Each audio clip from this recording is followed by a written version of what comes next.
A crise de 29 foi a maior oscilação econômica que o capitalismo já sofreu em sua história. As principais causas da crise estão ligadas à desregulamentação quase total da economia, o que permitiu uma superprodução, principalmente de gêneros alimentícios e produtos industriais. Como a capacidade de consumo da população não era o suficiente, o setor produtivo passou a investir e produzir menos, compensando seus déficits com a demissão de funcionários. O resultado foi o desemprego e a redução salarial. Com a falta de renda da população, os preços foram obrigados a se reduzir e com isso bancos começaram a falir, já que emprestavam dinheiro e não eram pagos. O grande estopim ocorreu em 24 de outubro de 29, numa quinta-feira, batizada como Quinta-feira Negra, quando a Bolsa de Valores de Nova York quebrou, devido à grande oferta e queda abrupta no preço das ações. Isso provocou um efeito em cadeia, derrubando as bolsas de Tóquio, Londres e Berlim.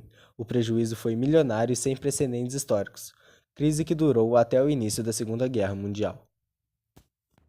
A Era Vargas corresponde ao período em que Getúlio Vargas governou o Brasil.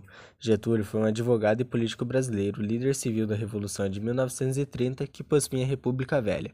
Nasceu em 1882 e faleceu em 54. Governou o Brasil durante 15 anos e teve seu governo dividido em 3 momentos: o governo provisório, o governo constitucional e o Estado Novo.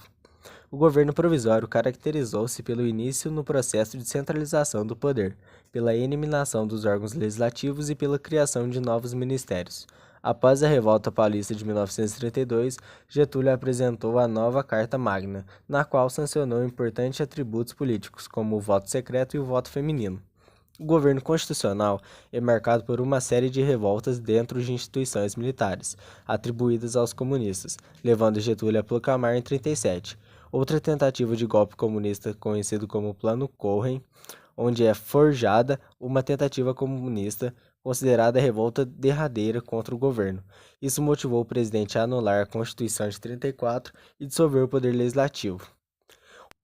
O Estado Novo é considerado o período mais repressivo e ditatorial da Era Vargas, quando é proclamada uma Constituição em 37, na qual se institui o Estado Novo e suprime a liberdade partidária, a independência entre os 3 poderes e o federalismo.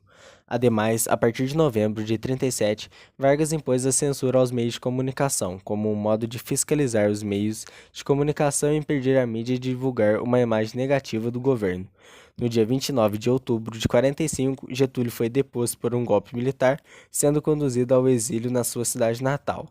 Porém, em 51, retornaria à presidência pelo voto popular quando lança as bases para a criação da Petrobras. Vargas suicidou-se no Palácio do Catete em agosto de 54, com um tiro no peito e os seguintes dizeres: "Deixo a vida para entrar na história." Um pouco antes de sua morte, no entanto, ocorreu a Segunda Guerra Mundial, que foi o maior conflito da história da humanidade no século XX, ocorrido entre 1939 e 1945. A Segunda Guerra teve início com a invasão da Polônia pela Alemanha no dia 1º de setembro de 1939. O Brasil, por sua vez, passou a participar do conflito a partir de 1942. Na época, o presidente da República era Getúlio Vargas. A princípio, a posição brasileira foi de neutralidade, mas depois de alguns ataques a navios brasileiros, Vargas decidiu entrar em acordo com o presidente americano para a participação do país na guerra. O primeiro grupo de militares brasileiros chegou à Itália em julho de 1944. O Brasil ajudou os norte-americanos na libertação da Itália, que na época ainda estava parcialmente nas mãos do exército alemão. Os pracinhas conseguem vitórias importantes contra os alemães, tomando cidades e regiões estratégicas que estavam no poder deles.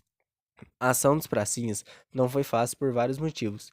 O primeiro, porque o treinamento recebido no Brasil e nos Estados Unidos não era muito próximo à realidade da guerra que encontraram.